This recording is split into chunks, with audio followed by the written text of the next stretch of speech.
أعوذ بالله من الشيطان الرجيم بسم الله الرحمن الرحيم الحمد لله رب العالمين الرحمن الرحيم مالك يوم الدين إياك نعبد وإياك نستعين اهدنا الصراط المستقيم صراط الذين أنعمت عليهم غير المغضوب عليهم ولا الضالين آمين رب اشرح لي صدري ويسر لي أمري واحلل عقدة من لساني يفقهوا قولي واجعلني وزيرا من أهلي هارون أخي اشدد به أزري وأشركه في أمري كي نسبحك كثيرا ونذكرك كثيرا إنك كنت بنا بصيرا وصل اللهم على محمد وعلى آله وصحبه أجمعين والحمد لله رب العالمين.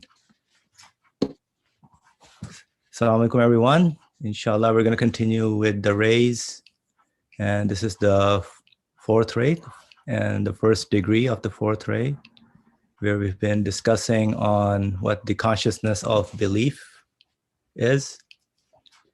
And if just to recap a little bit from last time, how we were discussing, when the author keeps saying through the insight of belief, through the awareness and consciousness of your Lord.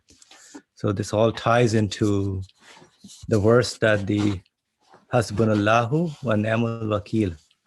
For us, God suffices and He is the best disposer of affairs. So with keeping that in mind, Hasbunallahu wa ni'mal wakil, with the awareness of your Lord, with your source of existence, that brings about your consciousness of belief. So something simple, let me start with, let's say you love something. Let's say you love your friends, you love the food that you eat, you love your job maybe, you love whatever you love. Can we keep that? Especially the loved ones. Can you keep your loved ones? This is a recap of the one we studied last time a little bit. So this is how the author was sharing how the connection that one establishes with their Lord, with their source of existence, is not to, like, we know as a human beings who are conscious and aware, inshallah, that we are not in charge of our existence. We don't keep our existence, neither can we control the things that although we may think that we are, but every time it is the one who controls the whole universe, who brings existence to whatever my wishes, my desires are. So it is through the enduring one of perfection that anything that I love or anything that makes me happy, it has to be connected to the enduring one of perfection. So the innate desire that the author was sharing of immortality, that he was wondering within his own feelings, he was looking into it, how this desire for immortality can only be quenched through your understanding, your connection with the Lord of the universe, with the ever enduring one. That's Hasbunallahu wa ni'mal wakil. So that was the takeaway or summary from last time. If anybody would like to add anything or make some comments, please go ahead. But we'll continue, I think, with the paragraphs on page 73. Brother Ali, please go ahead. Not only the things that we love, we have to seek for a solution by taking refuge with the enduring. It means eternal one, the creator of the universe, the source of the universe, the source of the creation of the universe, but also our fears needs also some sort of support, that we can be secure from the threat of our fears. This is much more important, actually. that we have to, we are always fragile people. Although we enjoy food, but we are worrying whether I will be able to get food tomorrow, to obtain food tomorrow or not. I don't know. And also, I don't know whether just now something happened. I thought there may be something fearful that I don't want it to happen. Might have happened, my friends, suddenly, because it was something unusual. And I didn't know what to do. That's why I have to understand, or I have to reach to a level of understanding that the universe is taken care of by a one who knows everything, arranges everything with mercy, with wisdom, with purpose, so that I can. So when I realized it, I don't know, but the one who takes care of everything knows it. Even if I knew, let's say my beloved mother is going to die. I know she's going to die. I know I'm going to die. But I am afraid of it and I don't know what to do. I cannot do anything. So knowledge is not important, not enough to be able to perform it, to secure me from my fears, especially from my fears. For example, I love food, that's correct. But what is more important here in this context of the study that we are doing now, how about lack of food? How, if I may get poisoned? I don't know. So I cannot guarantee whether next year is going to rain and the climate will be created in a favorable way as I expect it to be, that I will get my food. I don't know. If there is no rain, that's it. That's the end of life. If there is no sunlight, that's it. The end of the life. If there is no air, that's it. So we are much more involved and overwhelmed by the fear of losing what I expect to do. In this respect, God suffices me. Consciousness, this consciousness of Hasbunallahu, God suffices me, matters seriously. Because I cannot sustain my existence, but I don't want to disappear from existence. Again, who can give me existence? I have to think about it. That is my fear. If I lose my existence, how can I replace it? Because I don't want to lose it. Listening to my own feelings, I think the fear that human beings, we carry, needs much, much more than what we enjoy in this world, but losing the enjoyment points is where human beings feel totally disabled. And we need a point of support in this way. Hasbunallah, God suffices me, is the one, as if it is the, how do you say, I don't know how to say it, those people who sunk in the sea and the people said that like a, sorry? For drowning and then you throw them and something, life-saving things, that's a beyond or something which is called something like this. I don't know. This is my only point of support, that I believe in the Creator who first knows, second, able to do, third, wise enough not to make me disappointed in my feelings that He gave me. And He gave me to secure my, feel secure from my fears. That is my essential need. And if He doesn't keep His promise, that is the problem. That is the problem. Because I say, oh, If I cannot trust my creator, who else I can lay my trust in? There is nothing. Really, the only life support is Hasbunallah. God suffices me. It was exciting for me to realize that when you say we love, we enjoy, I said, Hasbunallah looks more to our fear. Okay, thank you. Alhamdulillah. Thank you, Brother Ali, for sharing that. Would anybody else like to share anything? Yeah, that thing is called life ring, the technical term. Life boys, like life boys, they call it also BUOY. BUOY. Yeah. Thank you very much. Life boys, yeah. Rings, life boys. All right. Inshallah, so we'll continue with, so it's not just happiness, it's also the, how can I, all my fears and insecurities need a point of support as well. There are so many uncertainties, unknowns, and the fear of losing all those pleasure points. How can I, where do I get them? Who can satisfy them? That's why Hasbunallahu wa ni'mal wakeel. Alhamdulillah bil alameen. All right, so let's continue, inshallah. We'll start.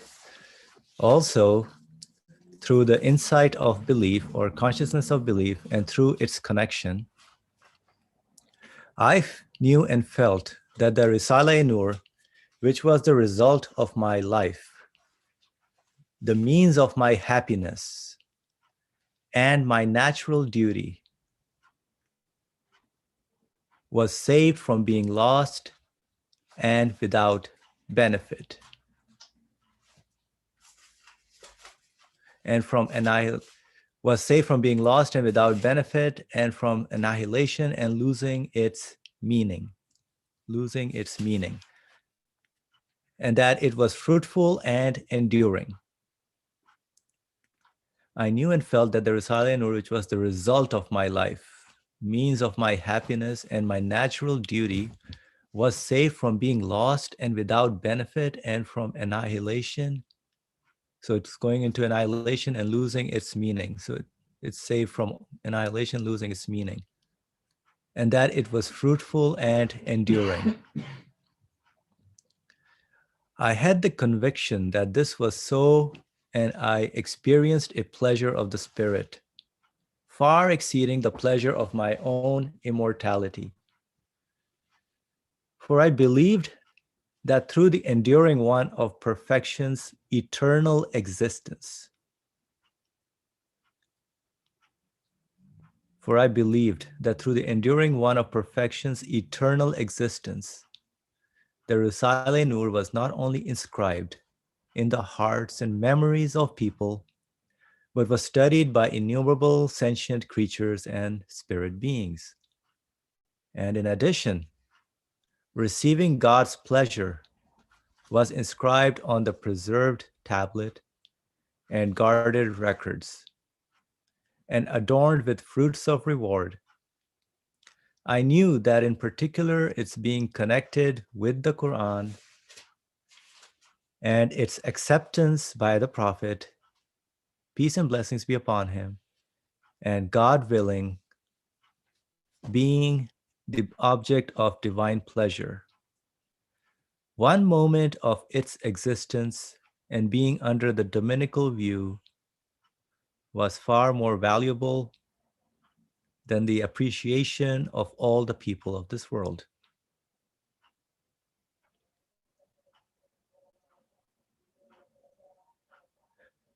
One moment of its existence of the guidance of Risale-i Nur and being under the dominical view was far more valuable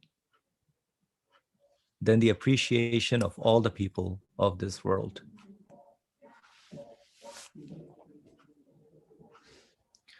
Thus, I realize that I am ever ready to sacrifice my life and immortality for the immortality, continuance, statement, and acceptance of each of those treatises, which prove the truths of belief.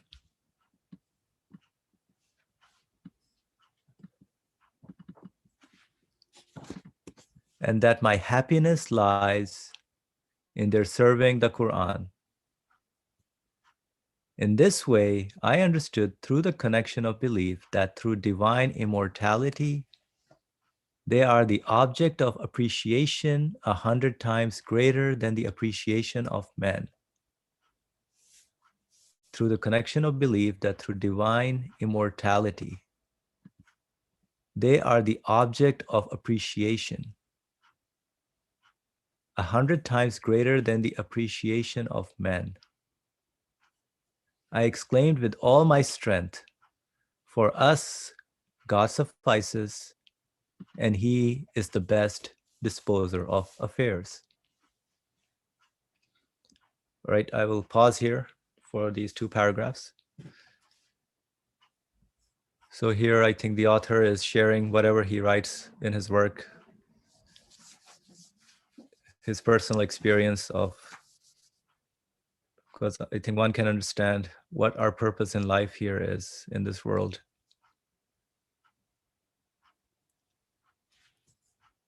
Somebody's camera is on. I don't know if you're that on purpose. Anyway, thank you. So I think this is something. God's pleasure was inscribed on the preserved tablet and guarded records adorned with fruits of reward. So being connected with the Qur'an is acceptance by the Prophet, and God willing being the object of divine pleasure.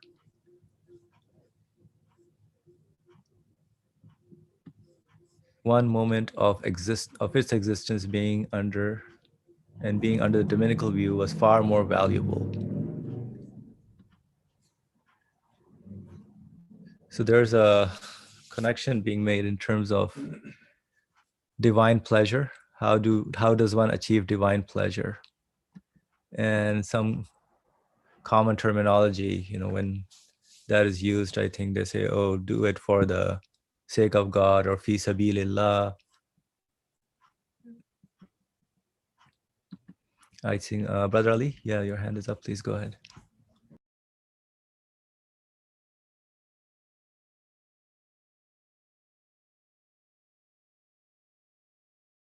This paragraph, or this section we read, looks like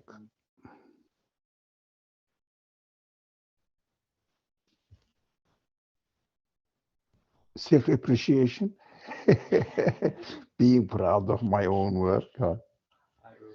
Of course, we should have a background about it. The author, not as a result of or in a sense of modesty. No, being honest. Being honest. He says, I just imitate the teachings of the Quran. The author says he does nothing but imitates the method the Quran presents to us, teaches us. So he always says his writings, which are called Risale-i Nur, are the reflections of the method that the Quran teaches human beings. And it makes perfect sense to everybody if we follow the Quranic methodology, which is full of evidence from the creation. Everywhere. We just simply reduce this evidence in the Quran as the description of last day, how the universe is going to be destroyed. No, it is the description of the nature of this world.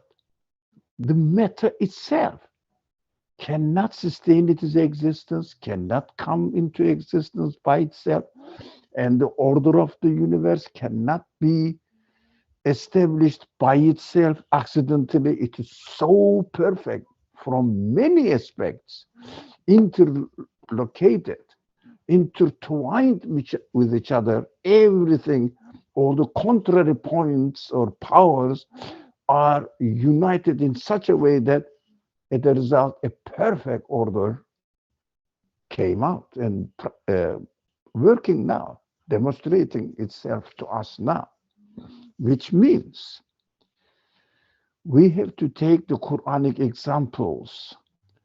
We have to take the Quranic prophetic examples as well, the examples of the prophetic life. Mostly we read them as the miracles of the prophets. No, they are how we are supposed to do in our life, follow the same pattern. That's what we have been studying on Wednesdays. Now, they are not really mentioned in the Quran in order to be self-proud of God, saying that, look, I can do this. Oh, I did my prophets, my messengers for them. No, it is a message for me as I'm reading now. So I have to understand all these prophetic narrations within the conditions of my own life. That is why we reduce the Quran only stories of the prophets, threats of paradise, hell, I'm sorry, and good news of paradise, and threatening people how the universe is going to be destroyed soon, and some life events, living conditions also of the time of the prophet, how the hypocrites behaved, how the Quraysh behaved. If you read the Quran like this, it has nothing to do with you. Only a few things. Do this, don't do that. That's it. All the prophet, they say, I'm really surprised to hear actually, or that this chapter is talking about battle, better battle. This chapter is talking about the Zumer, how do you say, the groups of people, groups of the tribes came together, which is known as trench war. This chapter is talking about Uhud war. How about me? If you read the Quran like this, Quran becomes irrelevant to me. But the author of the book says, look, the Risale-i Nur, we have to take the method from there and apply it to our real living conditions, real life conditions.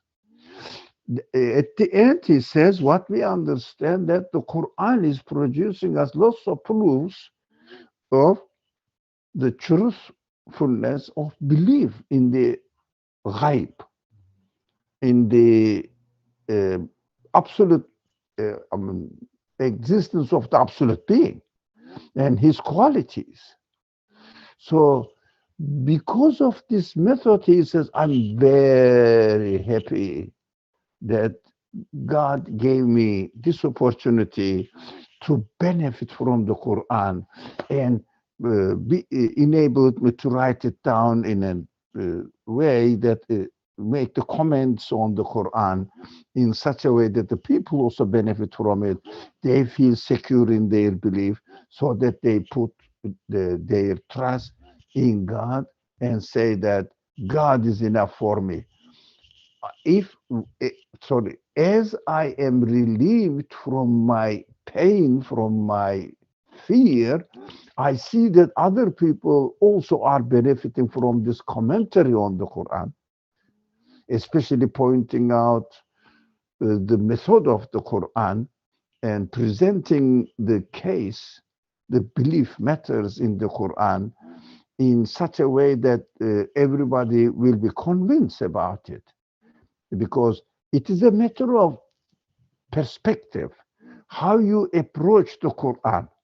If you say that my Creator is speaking to me right now in order to give me guidance for my life and enlighten my feelings, give security to me, and then I just start reading the Quran, not talking about the battle of Badr but this is the real life conditions exemplified in this event during the life of the Prophet. You have to bring it to your living conditions. So description of the doomsday, the last day, destruction of the universe, is the description of my fragile nature of existence in this type of the creation. And description of the stories of the prophets, my life turbulences, all the things going on around me, calling me and pulling me into the indulgence of the worldly life. But on the other hand, my feelings look for eternity. I am in a conflict between, if you like, Meccan pagans and prophetic teaching in my feelings. Meccan pagans want the attraction of the world out there and being egoistic or interpreting the uh, life conditions in egoistic way, like the scientists do. Everything must serve my body. Everything must serve my body, not my spirit. They don't acknowledge a human spirit. They don't see that we love beauty, we see compassion in the world, mercy in the world, we see wisdom in the world. They don't see it. Why don't they see it? Because if they take human feelings into consideration and look at the universe, what is going on in the material world, we will see that it is not the physical activities of the atoms or particles, but it is the manifestation of the qualities addressing to human feelings. So I find myself as a human being communicating through the universe with my creator sort of existence.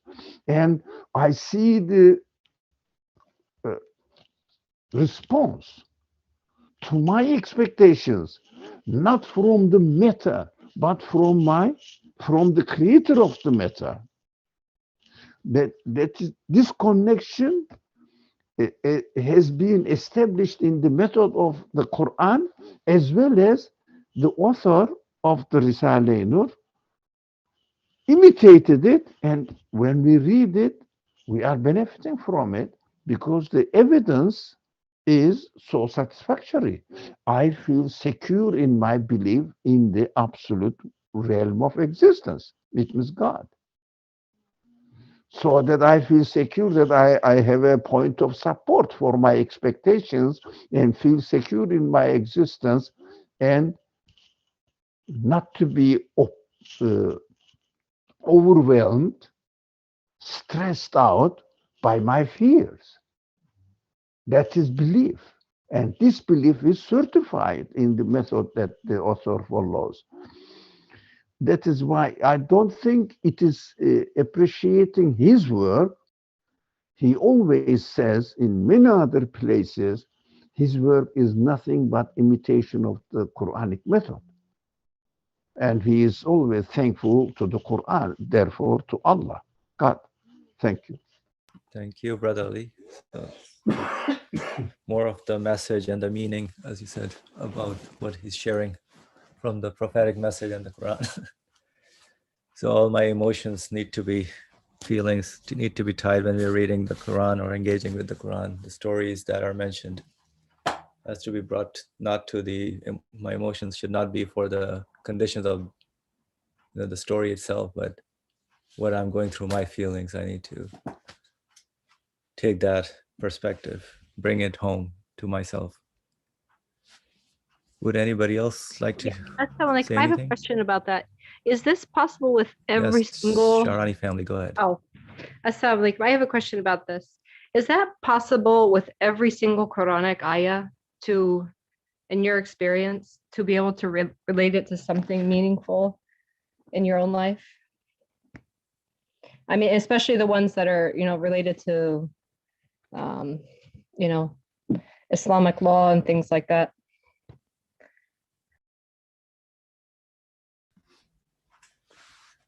So anybody would like to answer that, or?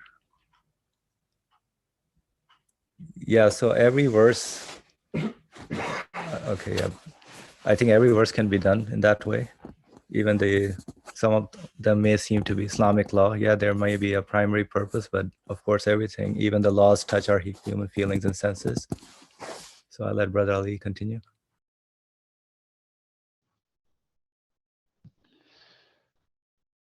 I feel, as far as I know, the friend who is asking the question, Shahrani family member, actually, one member of the family, has quite a number of children. Now, we know that the children needs the support of their parents. But in response, the parents also feel the responsibility to prepare them for their life, the future life. So they put instructions, they put regulations,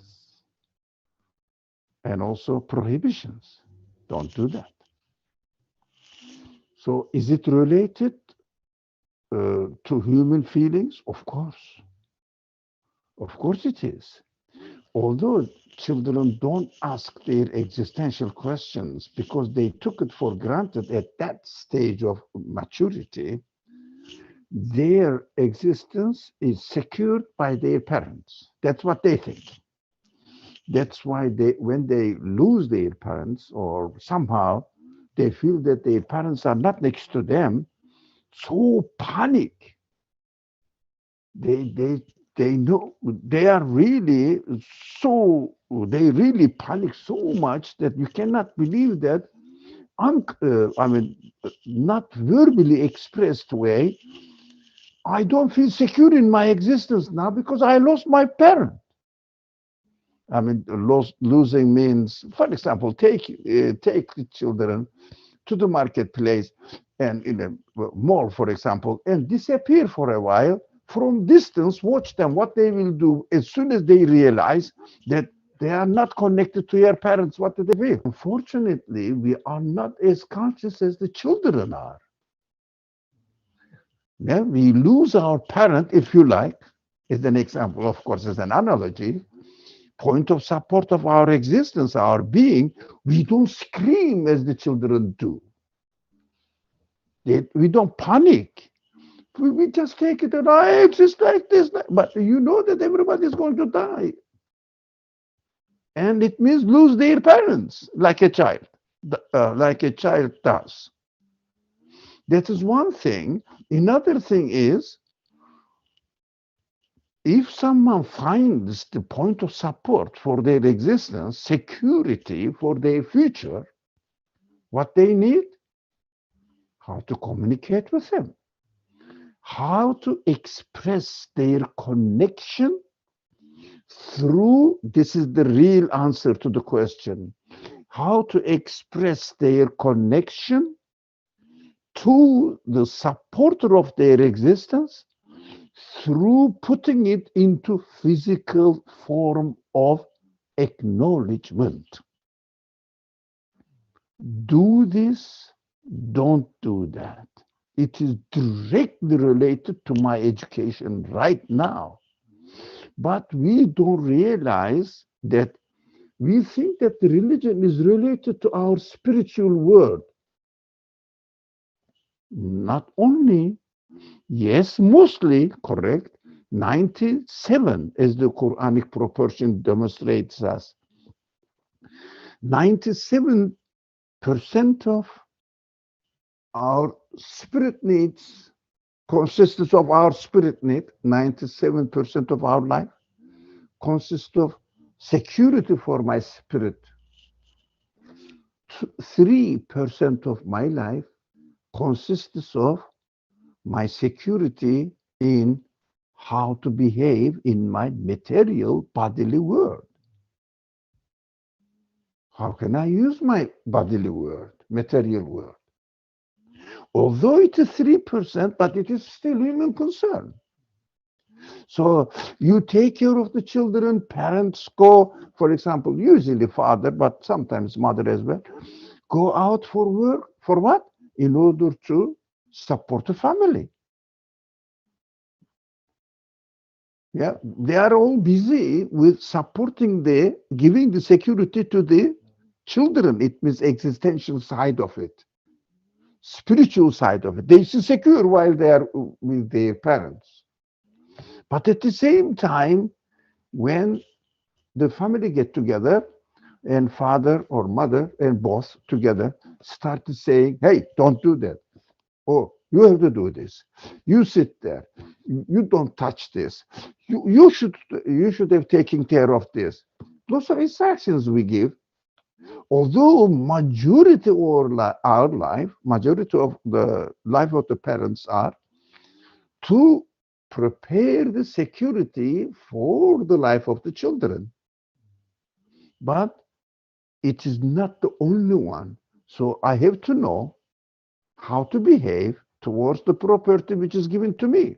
For example, if you give a gadget, a technological things, machine or something to the children, you have to give the instruction to use it in this way, not that way. Otherwise, you spoil it. But look, this is a very material instruction. With it, that is what they need. So I need, how am I going to use my machine of my body?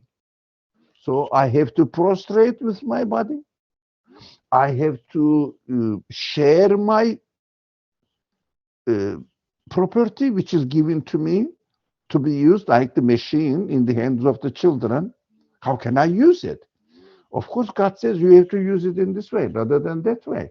In order to educate, train my worldly life, bodily life, to keep the connection with my Creator. I have to always bear in mind that what am I drinking now? Just a typical example.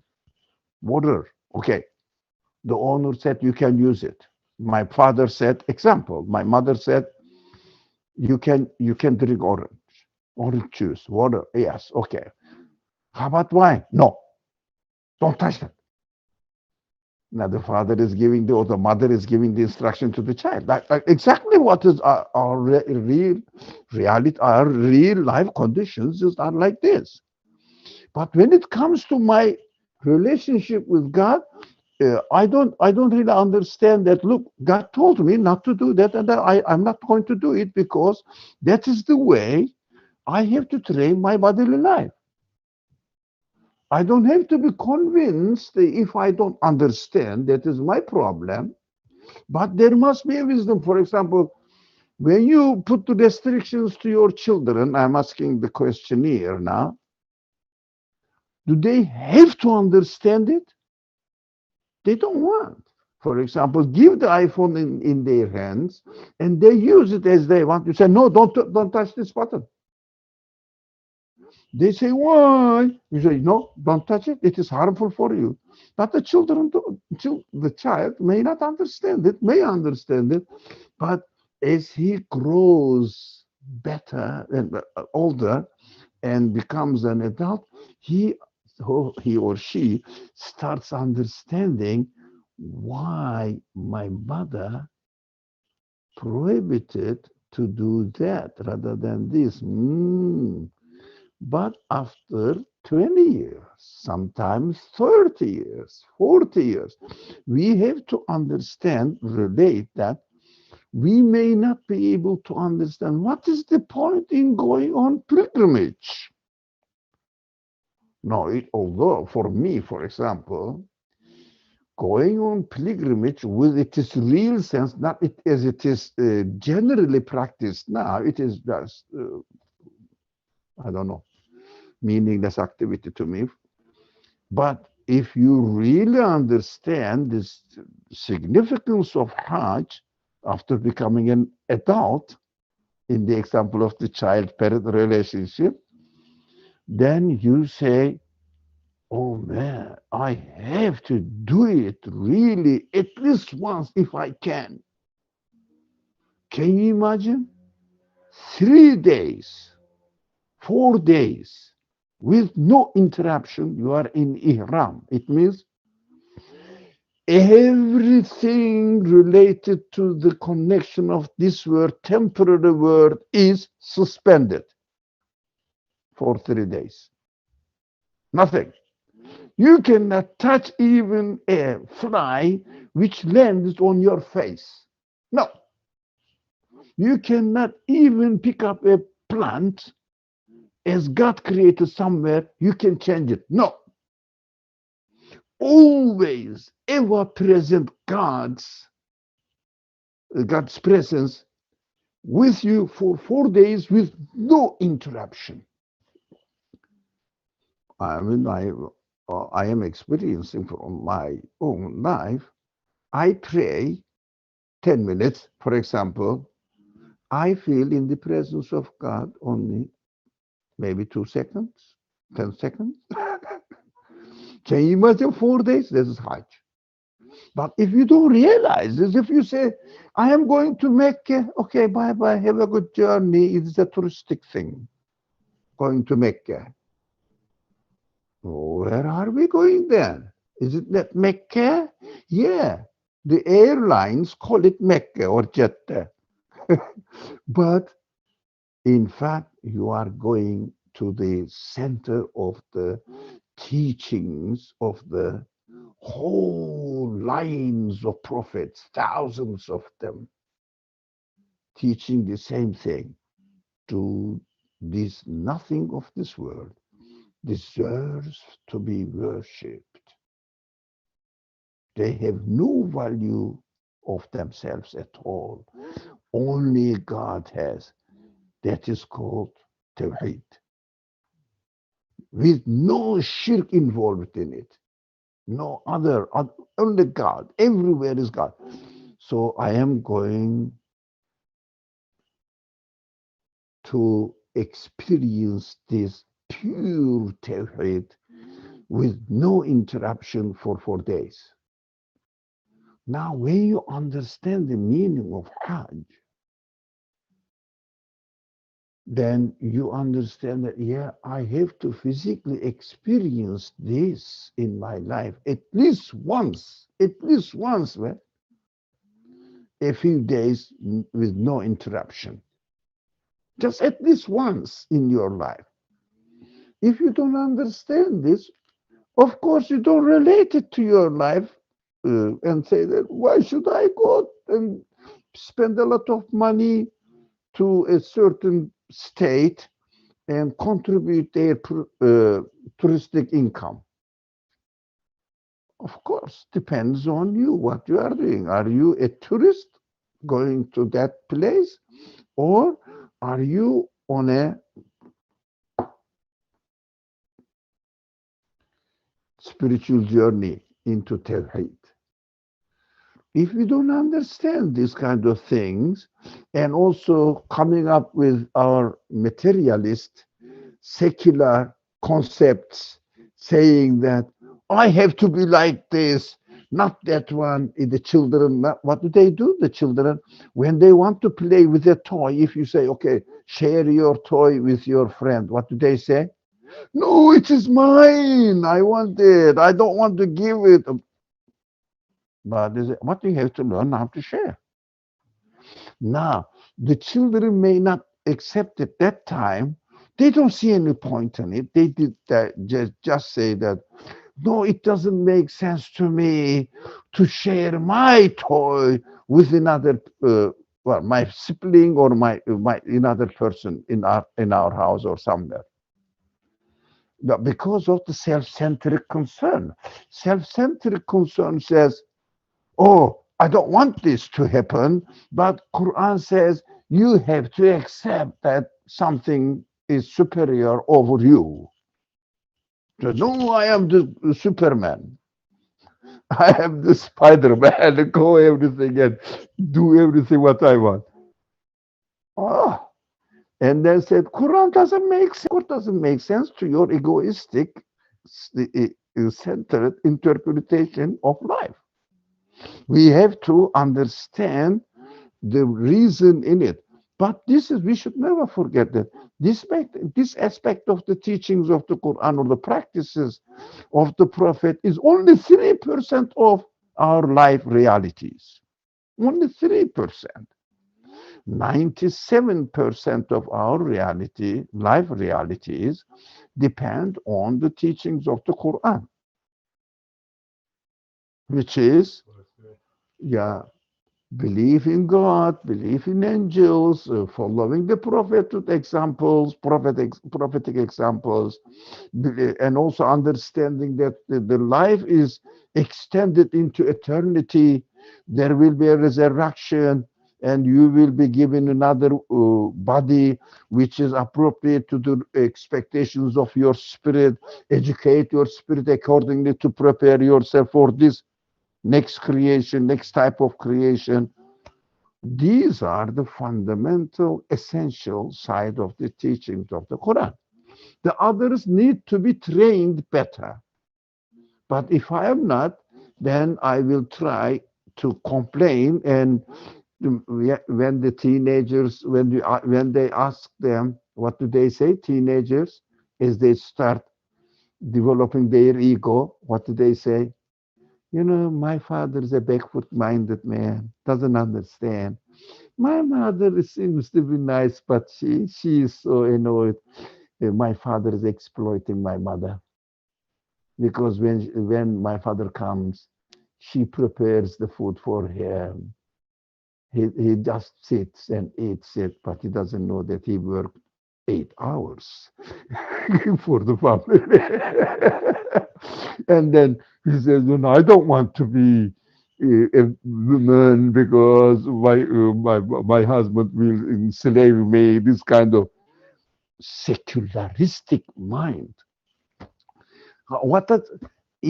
As we develop, mature in our understanding of the reality of our existence, we can better appreciate the instructions given by Allah related to our living life conditions. If it doesn't make sense, it means I have to grow in my belief matters so that I will put these instructions within the context of belief realities that I am convinced about, then they make perfect sense. But ego doesn't want to receive restrictions. As the children grow into teenage, 13, 14, 15, what do they say? They ask their mother not to enter their room. Do you understand this? How dramatic it is. That's human development. It needs maturity. Yeah? We need to experience this. Your mother cleaned you for years. Your father has been working for you for years. Your mother is working for you for years. Took care of everything you needed without any requirement from you. Now you see that, don't enter into my room. It is my private life. Teenager, I remember from my teenage period of my life. And then I say, my parents don't understand anything. I do. After the age of 30, 40, I don't understand anything. My father, my parents were right. But after 30, 40 years, that's why how we really appreciate the instructions given into God, but in the Quran. But of course, this traditional, I mean, how do you say, every interpretation of the wisdom of the practical instructions introduced to us in the Quran makes sense. No, we have to be careful and we have to take care of our own responsibility by developing our understanding of reality, first of all. This is belief matters. The more we are clear about the belief matters, the other matters become clearer for us under the, if you like, guidance of the belief matters, which specifically puts me in my reality, where I stand in my existence. This is the main problem to me of the age. This is the main problem. Everybody says, yes, believing God is correct, and there must be an hereafter. I understand. There must be, okay, it may be, may not be, it is far away anyways. After I die, I will think about it, as if that's how we understand hereafter.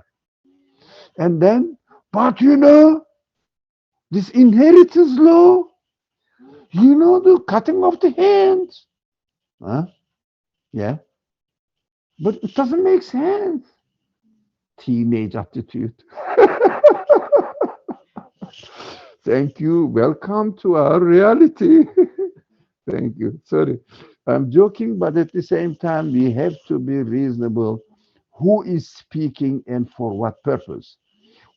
As compared, if you like, at least, as compared to teachings of the Quran, but how it is, how the people interpret it, that's a problem. That's a real problem. But if you clear your mind up about the reality of belief matters, you can easily understand. That's what I experienced in my life. What does it mean? These interpretations going on YouTube, or stupid people, not very well educated in belief matters. First of all, we have to understand this is a critical subject. I don't know how to stop. Excuse me.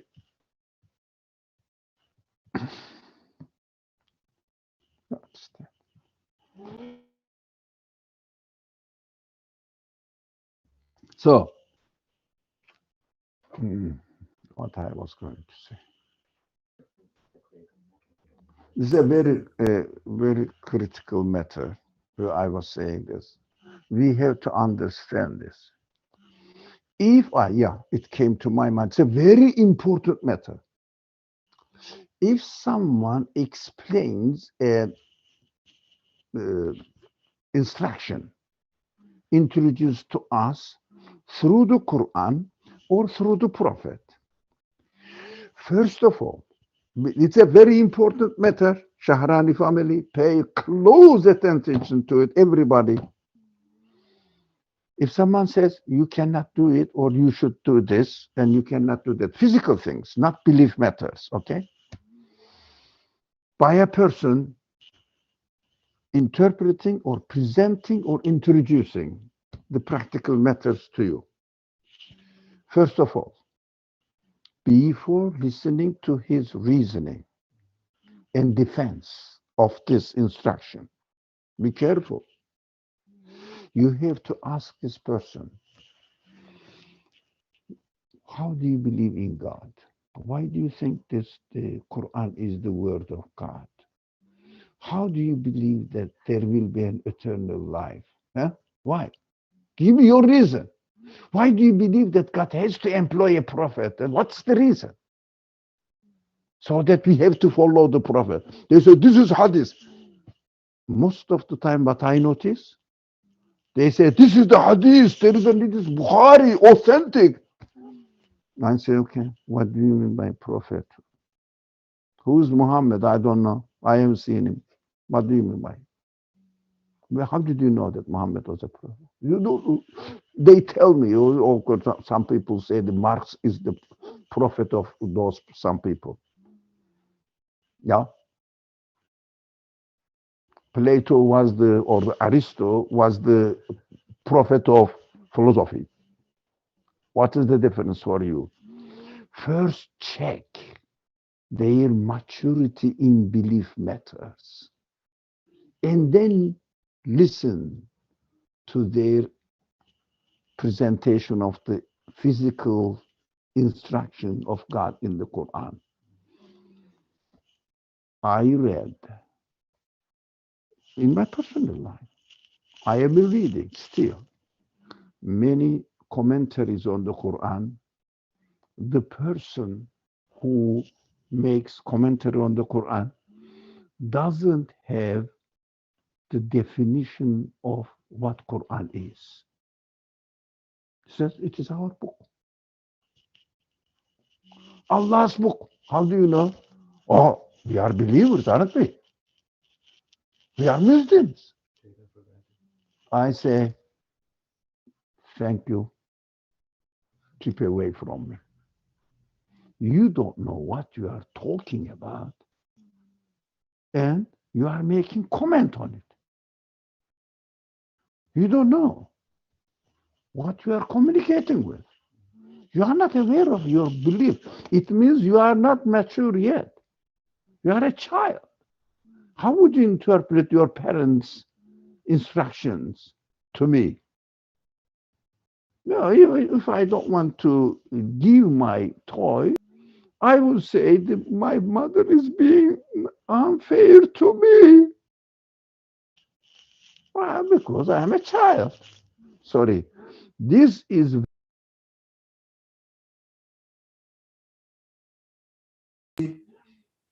belief matter, and then listen to his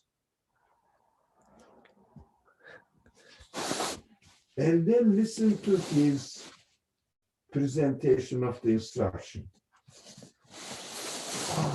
Sorry, I turned off I muted myself. And then listen to his interpretations of presentation of the physical matters, instructions related to our physical world.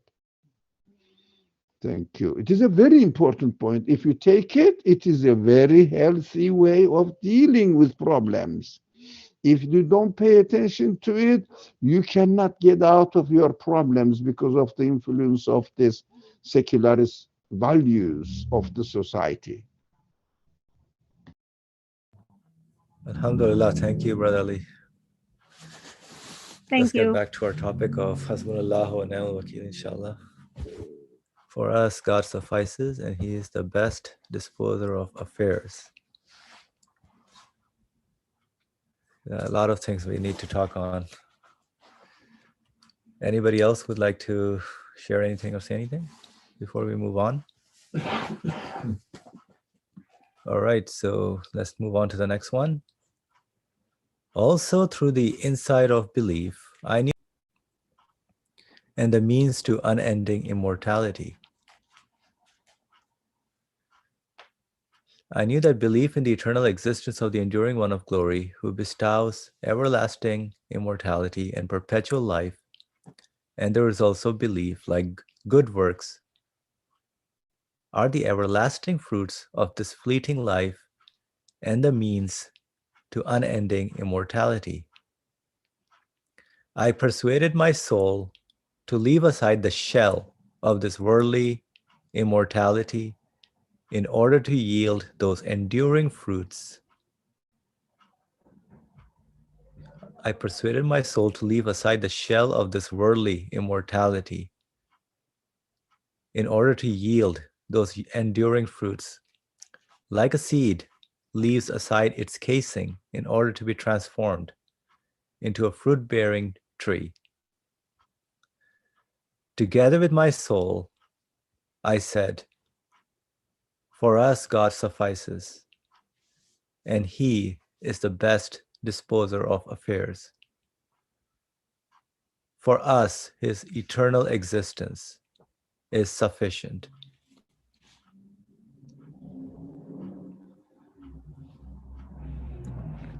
All right, so I think this was an interesting sentence. I persuaded my soul to leave aside the shell of this worldly immortality in order to yield those enduring fruits.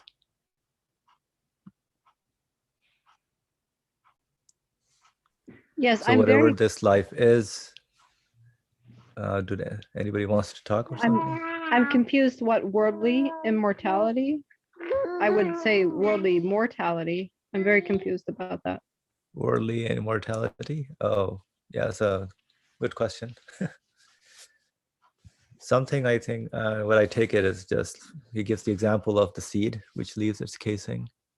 So at that time, this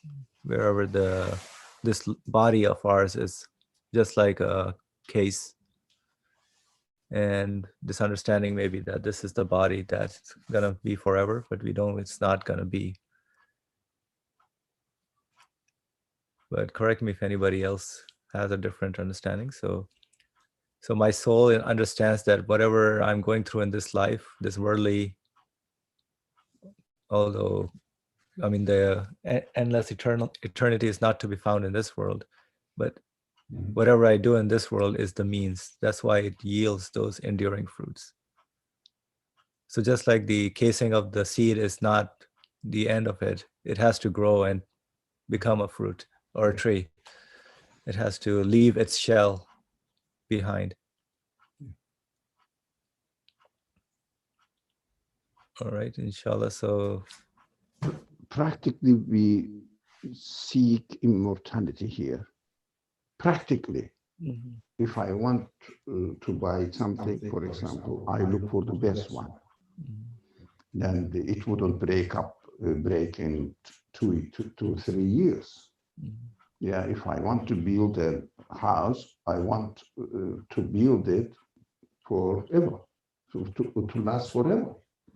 I don't say that, okay, it is enough for 1 year and next year let's destroy it and get another one. I wouldn't say. I want to get my satisfaction with no end. That's what I am seeking through this expectation. I have to turn this expectation, the face of this expectations, from directing to this world itself to the eternal one, eternal existence. Who can give you the eternal existence? Only the one who is the absolute being. So transferred, not necessarily that this sentence says this worldly immortality is real. No. In my practical life, I practice seeking immortality in this world practically. But I have to realize that it is impossible. Although everybody knows it, but we don't live like that. For example, when you feed your children, you don't feed that so that they will eat and die. No.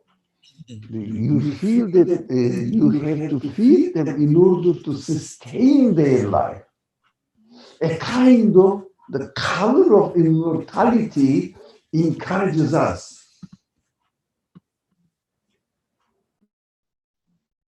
The color of immortality encourages us to seek for the satisfaction.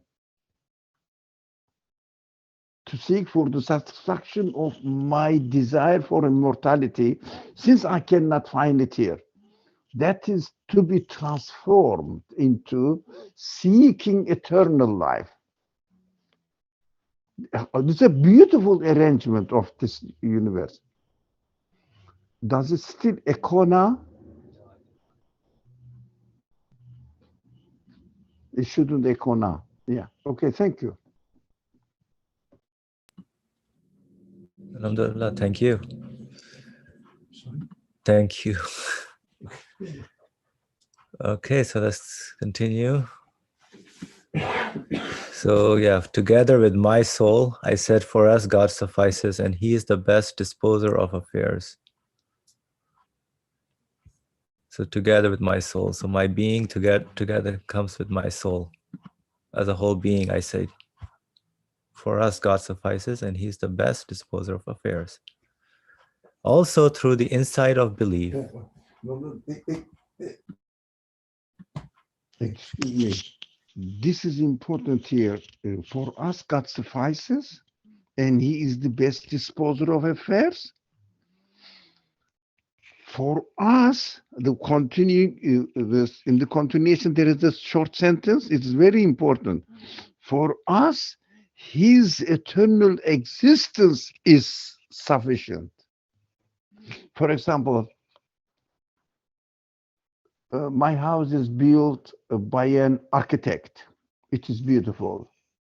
I know that my house is going to be destroyed in 2 years.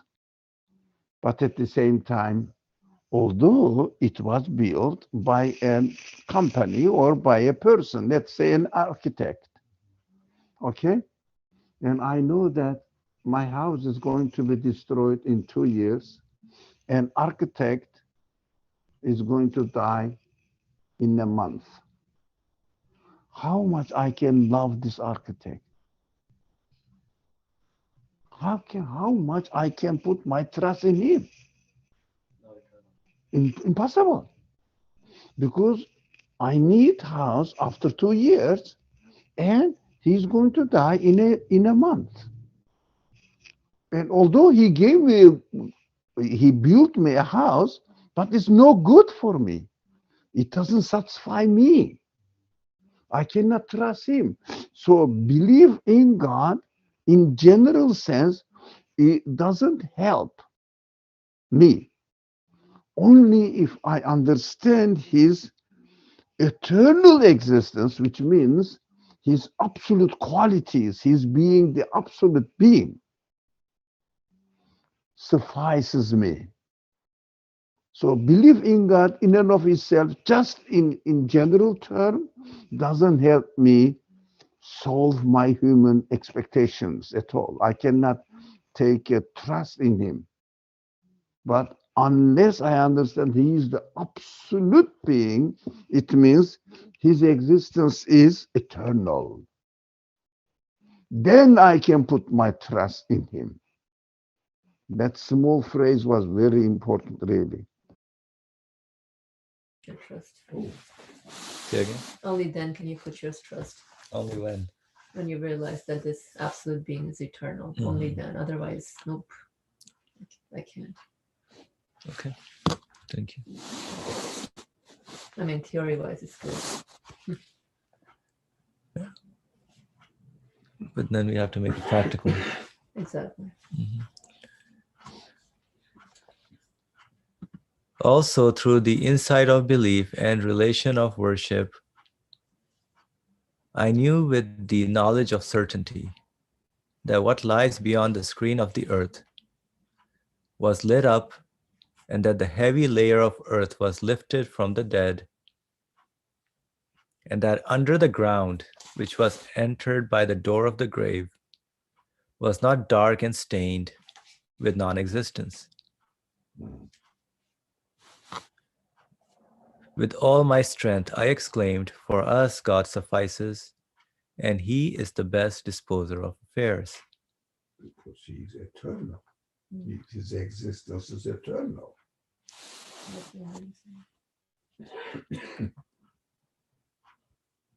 Interesting subject. I had the firm conviction, and through the insight of belief, knew with absolute certainty that while the intense desire for immortality looked in two respects to the eternal existence of the enduring one of perfection, The intense desire for immortality looked in two respects to the eternal existence of the enduring one of perfection. I had become someone stunned and bewildered, who had lost his beloved, on his ego wailing him, and begun to worship the mirror itself. That very deep, powerful desire for immortality governed in my essential being by means of the shadow of one of the names of the absolute perfection. So this desire is within the human being, that very deep, powerful desire for immortality governed in my essential being by means of the shadow of one of the names of the absolute perfection. Shadow of one of the names, or the manifestation of the name of the absolute perfection, names of the absolute perfection. Desire for immortality is the shadow, correct? Desire for immortality, yeah, in me. in me. Yeah. Who is loved and worshipped for no other reason, and whom it is man's nature to love. Who is loved and worshipped for himself. Who is loved and worshipped for himself and no other reason, and whom it is man's nature to love. He had given the desire for immortality, and while the perfection of his essence, which apart from himself requires no other reason or motive for love, was sufficient as the cause of worship. He had given the desire for immortality, and while the perfection of his essence, which apart from himself requires no other reason or motive for love, while perfection of his essence, which apart from himself requires no other reason or motive for love. Yeah, what is our motivation for love? The reason for love was sufficient as the cause of worship. So whatever you love, you worship, in a way. We'll come back to this, inshallah. As we explained above, by bestowing the above-mentioned enduring fruits, each one of which is worthy of having sacrificed for it not one life and immortality, but if possible, thousands of worldly lives and immortalities. Each one of which is worthy of having sacrificed for it, not one life and immortality, but if possible, thousands of worldly lives and immortalities. He had made that innate desire even more intense. This I perceived and felt. If it had been within my power, I would have declared with all the particles of my being. If it had been within my power, I would have declared with all the particles of my being. For us, God suffices, and He is the best disposer of affairs. And I did declare it with that intention.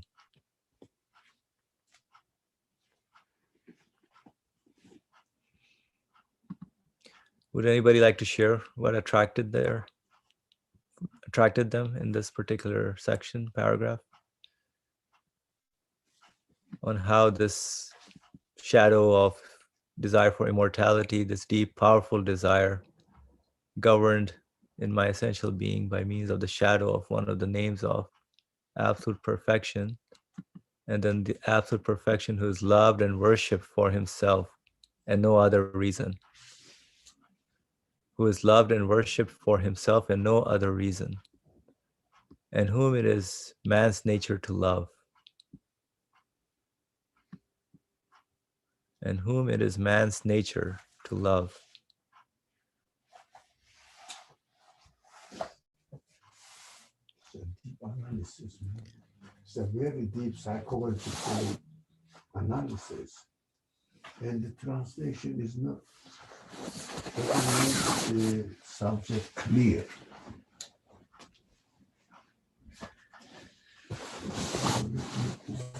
Yeah, I feel there's something here that we need to discuss. Especially like a reason to love and the motivation for love. Which it says requires no other reason. There's no reason or motivation for love. For himself requires, which apart from himself requires no other reason or motivation for love. Would anybody like to share their thoughts while we're thinking about this?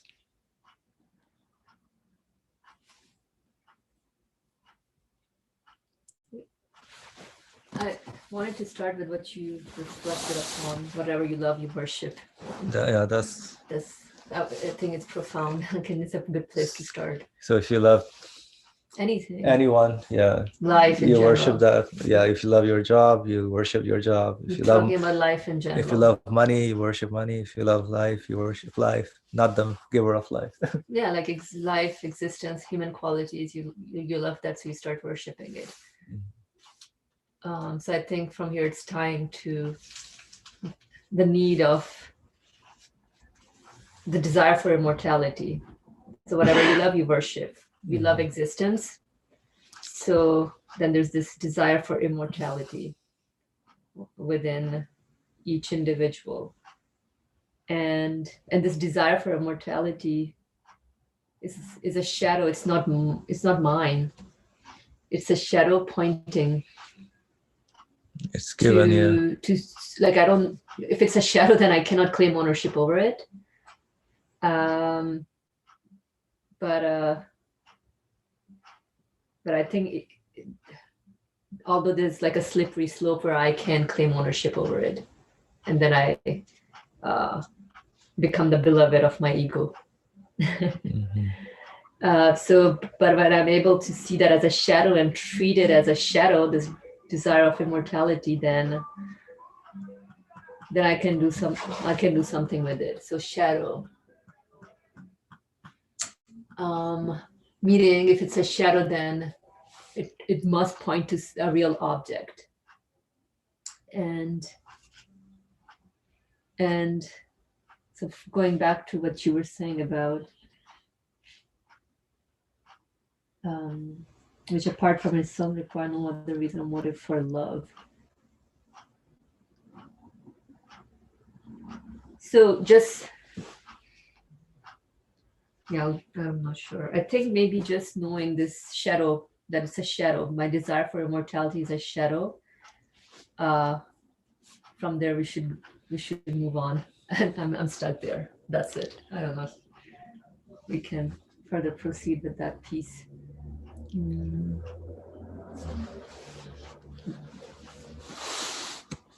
All right, thank you, Faria, for sharing your thoughts.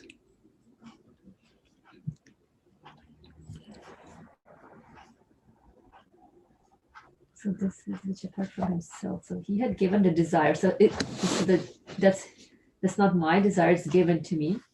And while the perfection of his essence, which apart from himself require no other reason or motive for love, was sufficient as the cause of worship. I'm not sure. Yeah, it's a good thing to look into. So there's another like desire which is made more intense. I think it's the thousands of worldly lives and immortalities, each one of which is worthy of having sacrifice for it, not one life and immortality, but if possible, thousands of worldly lives and immortalities. He had made that innate desire even more intense. Yeah, what does this mean? That part. about see heaven and desire even more intense.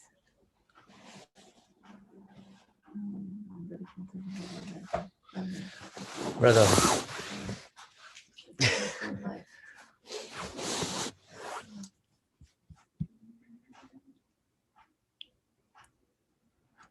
I think we have to know, well, I'm not very clear. I must admit this, I confess that. Because the analysis is going on in this section is so deep within human feelings. So we are not used to talking about our feelings. Ah, I should stop. Suhail wants to talk. Yeah, so I spoke a lot today, so that's enough. Assalamu alaikum.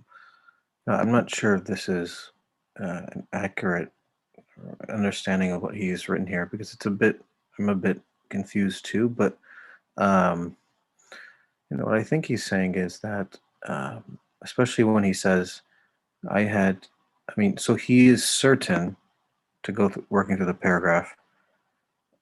He has conviction through the insight of belief with absolute certainty about the intense desire for immortality. So that's a given. He knows about this. He can feel it.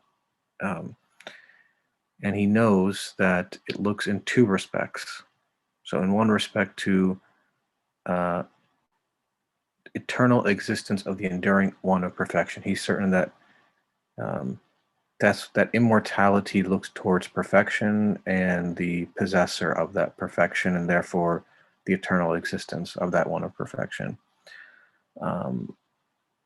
And he says, he becomes stunned and bewildered, lost his beloved on his ego, veiling him, and begun to worship the mirror itself.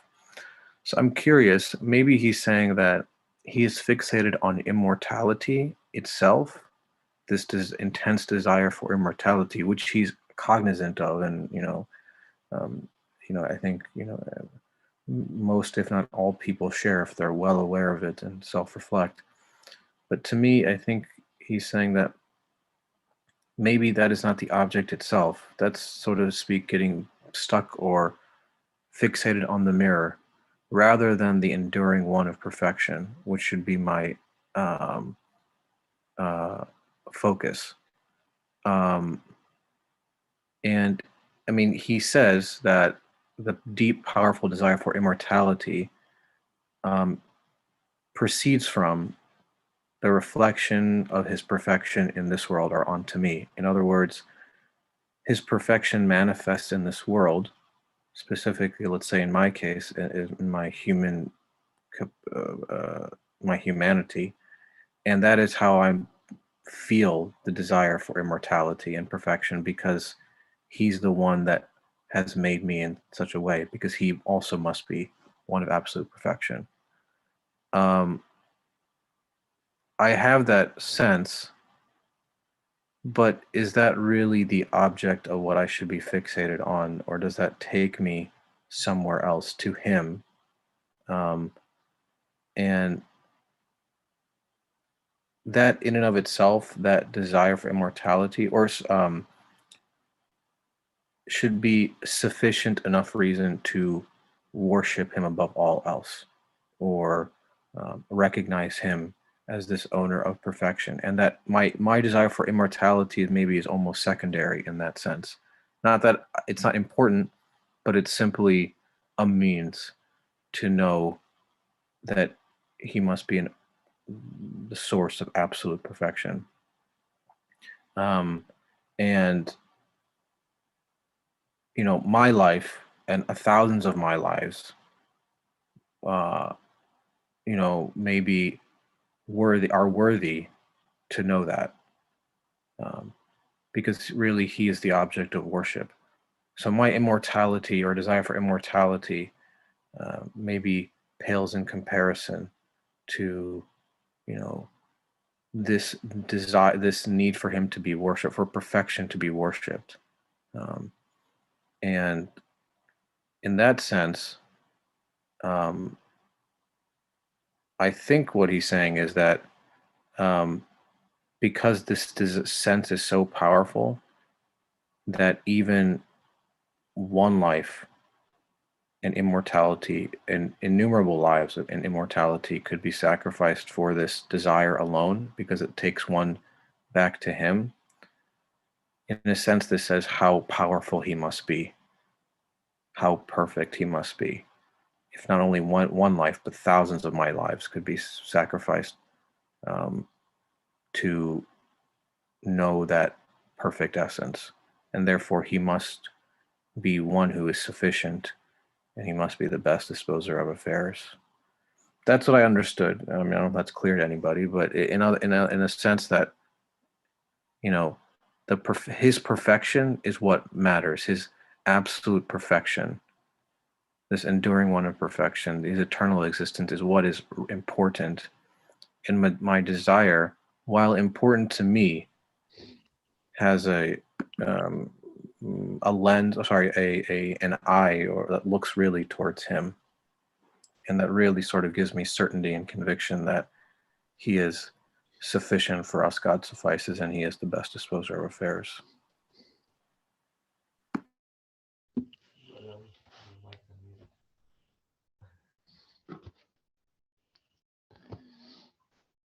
I have to think about it. Thank you, Sohail. Let's finish the last paragraph. Okay, inshallah. Also, the insight of belief, which seeks its immortality and the eternal existence of God. Insight of belief, the consciousness of belief, which seeks its immortality and the eternal existence of God. Maybe immortality in the eternal existence of God. Some of the fruits of which I have indicated above in the paragraphs starting also. So he has a lot of paragraphs in the previous sections. Afforded me such pleasure and joy that I exclaimed with all my spirit, all my strength, from the depths of my heart, together with my soul. For us, God suffices, and he is the best disposer of affairs. So along the lines of what Sohail kind of was hinting at, worshiping the mirror itself, like this desire for immortality, which is given, and one can start looking at that desire and start focusing on that or worshiping that desire, is what I got from what Sohail was saying. And Sohail, you can always jump in and clarify the point, what you made. And that's why when he says that, the thing is that it's not because God gave me something or this desire is given to me that I would love God. Like there's a reason that for me to love God.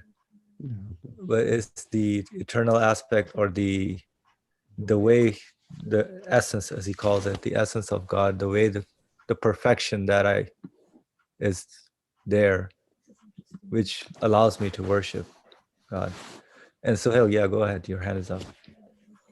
Yeah, I mean, the one example I can think of, not related to belief. Well, I guess in a sense it has to do with human psychology. Is that, you know, if an individual is going to fight a war on behalf of, some state or country, you know, let's say that individual is so convinced about this idea, like he is so certain about the idea that he's fighting for, or whatever that is.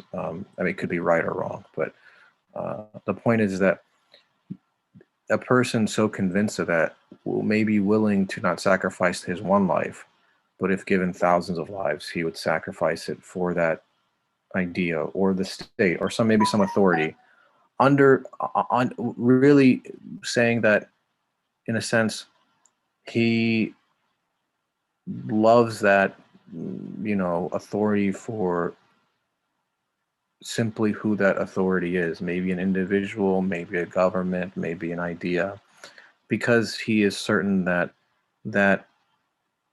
entity is, you know, sort of taking care of him. You know, he belongs to that entity and he's taken care of, whether it's a state or some sort of, you know, authority, and it may be the king, maybe even a dictator. It doesn't really matter. But I think to me that's like a human feeling, in the sense that, you know, my intense sort of desire, or in this case for immortality, is not simply just for me. It's not just for me to feel that, but it's for me to be so certain that, as he concludes with the verse, "For us God suffices, and he is the best disposer of affairs," and that intense desire is given, and given so intensely that, you know, one could live 1,000 lives to worship the absolute one of perfection. It's because to know that, you know, one is being taken care of. To me, that is the essential nature of that sort of desire. That you know, my existence is being taken care of or guaranteed by him alone, or must be guaranteed by him alone.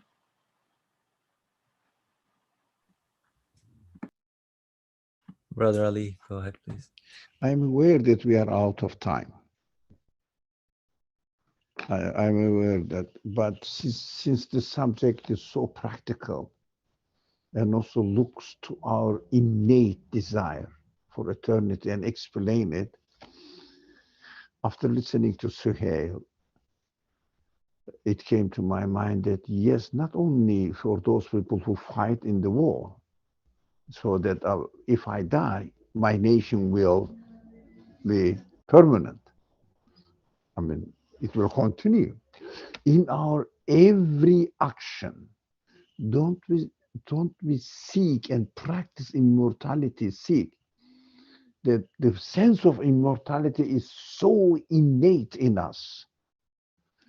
If we do something, I can give you an example. You are given $1 million, but you are absolutely sure that an hour later it will be taken away from you. Do you want to keep it at all? But 1 hour later it will be taken. Sure, absolutely sure. There is no probability. The possibility that it may stay a bit longer, maybe, may not be. No, 100% sure. I wouldn't really think about it. It means if I don't practice the sense of immortality in this world, I wouldn't do anything. Why? I'm going to lose it anyways. But although intellectually we know that at the end we will die, we know that after having the dinner in the morning, I will be hungry again. We know, but still we keep eating. We keep doing things. For example, I know that whatever the properties I have, when I die, I will be completely separated from them. But still I want to keep it. Why do I do that? For example, are we all not aware that we are going to die? Why do you want our health to continue? Why do you want to postpone our death? To go to hospital, take precautions, etc., so that extend our life? Why do some people are crazy about looking younger and living longer? Everything is done in this world now in order to enable or to extend the lifespan. Don't they? Don't they work for it? Why? Although they know that then they are going to lose. We are going to lose. Yeah, that is what, in reality, we are always practicing the desire, strong desire, in immortality, desire for immortality. But as the text says, and our friend Suhail said, worshipping the mirror, it means we love immortality. We practice the desire for immortality throughout our life, but we are not transferring the face of the desire for immortality to the real immortal eternal existent one. We just sink into the objects of this world, keep practicing or keep hoping that I will live immortally as an immortal way by doing this and then doing this, obtaining this, as the Quran said, ettekasur. They want to put on top of each other, and then they keep adding that I have this as well, I have this as well. Why do we? Why are we proud of having many things? Give security for my life. It means immortality, sense of immortality. The desire for immortality is satisfied, but temporarily. That is why we shouldn't. These are mirrors that we definitely need the real immortal, eternal guarantor of immortality. Yeah, that is belief in the absolute creator. There is no other way to satisfy it, but we are always practicing it. So exciting. Sorry. I said, my life is spent on immortality, practice of desire for immortality. But I shouldn't really worship the mirror. These are mirrors demonstrating that the sense of desire for immortality is given to me. He had given it to me, the one who created me, and also he is the eternal one. Nothing of this world is the eternal one. So I have to direct my desire for immortality to acknowledging and putting my trust in the eternally existent absolute creator. That is really interesting. I didn't know that this section is fourth ray, is so deep. Really, thank you. Alhamdulillah, thank you. Suhail? Yeah, I know it's over time. When Dr. Lay was speaking, I thought about like practical examples in my own life. I agree. Personally, in this desire for immortality or this worship of the shadow, manifests in wanting to be remembered by other people. I did something maybe that somebody benefited from, so I want them to know me, even though they are also transient. They will also maybe even forget who I am and die. So what good is that to me? But there is that desire to be known, even beyond my own existence or when I depart this world. And one interesting example I've always thought about, I'm sure everybody else has, experienced this, is like when you, especially if you go to um, colleges, universities, buildings, hospitals, things like that. They're always, when somebody who's about to die and they have a lot of money, they donate to name something after themselves, even when they're long gone. I always find that curious because that is also sort of desire for immortality. But in a way, and I can't, obviously speak for these people who do that, but to me, it sort of comes off as like this sort of worship of the mirror itself, because fixated on this sense of immortality to the point that, at the end, when you realize that when it's so obvious at this point, even if it wasn't obvious before that you are going to die, that you will leave this world, that you will give up everything to be remembered, even though you'll be gone. And it means nothing to you at that point. So that is, I guess, the intensity of that desire, and very, very, I guess, I mean, kind of miraculous and amazing that that desire is so intense that people will do anything to be remembered. Alhamdulillah, thank you. It's good to be aware of this desire. Alhamdulillah. That's all within us. All right, so we'll stop here. Bismillah ar-Rahman ar-Rahim. Subhanaka la ilma lana illa ma 'allamtana innaka anta alimul hakim wa akhiru da'wanhum alhamdulillahi rabbil alamin. Hurmat Surat al-Fatiha.